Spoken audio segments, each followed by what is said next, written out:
संतान का सुख नहीं है। तो शिव महापुराण में बेलपत्र के वृक्ष का बड़ा सुंदर भाव था। जिसको संतान का सुख नहीं है उसको सफेद आंकड़े की जड़ का प्रयोग करना चाहिए। और जिसके घर में एक संतान हो चुकी है और दूसरी संतान नहीं हो रही है, 8 साल 10 साल 15 साल 20 साल 22 साल हो गए और दूसरी संतान का अगर सुख नहीं है, तो उसके लिए बेलपत्री के वृक्ष के नीचे का एक भाव बड़ा सुंदर कहा गया।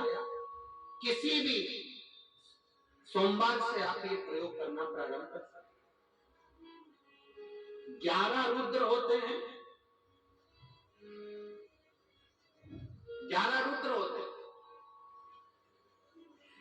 एक सोमवार को बेलपत्री के वृक्ष के नीचे जाइए और बेलपत्र के वृक्ष के नीचे जाकर एक एक रुद्र का स्मरण करना। क्या है, बेलपत्री के वृक्ष के नीचे जब आप जाएं तो बेलपत्र के वृक्ष के नीचे की ही मिट्टी का एक कुंड, आप लोग क्या कह सकते हैं, यहाँ पर हम क्या बोले उसको, जैसे मिट्टी का एक कटोरी बनाते हैं ना, क्या बोलते हैं उसको, कुंडी बना देते हैं मिट्टी की। बेलपत्री के वृक्ष के नीचे की ही मिट्टी, उसी मिट्टी का एक छोटा सा एक कुंडा बना मिट्टी की। जितने लोग आस्था चैनल पर सुन रहे हैं, जितने लोग फेसबुक यूट्यूब पर श्रवण कर रहे हैं, बड़े ध्यान से सुनिएगा।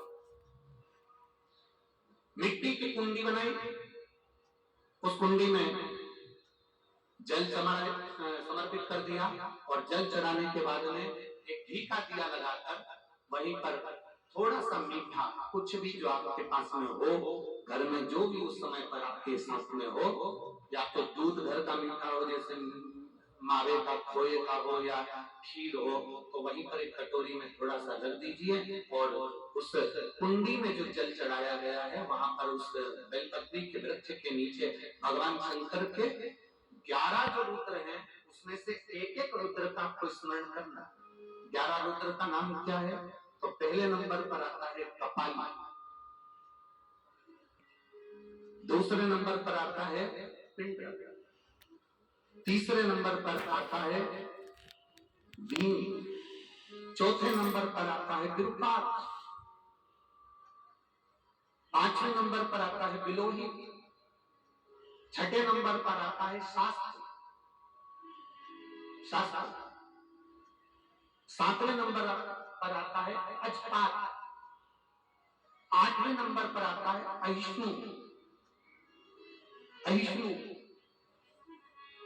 और 9वें नंबर पर आता है शंभु, 10वें नंबर पर आता है चंड और 11वें नंबर पर आता है भव।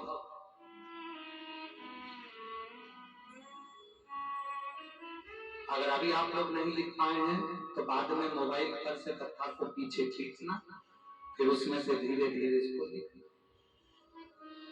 एक एक रुद्र के नाम से एक कुंड का निर्माण करा, पूजन करी, घी का दिया लगाया, वहां जो मीठा रखा है उसको लिया, कुंड में से थोड़ा सा जल लिया, बेलपत्री के पेड़ के नीचे आचमन किया, जो मीठा रखा है वो ले जाकर रात्रि के समय पर सोने से पहले पति पत्नी उसको पाए और साथ रहें।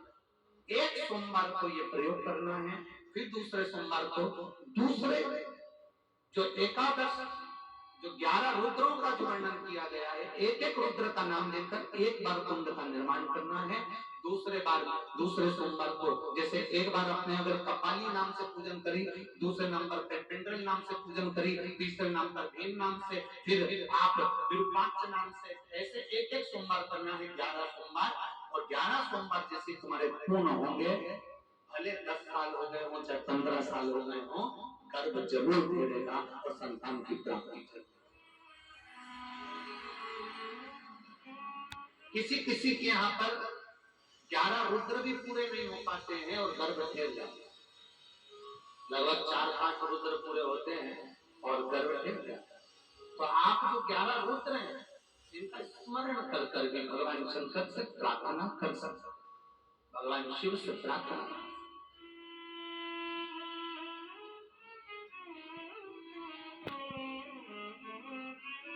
और शंभु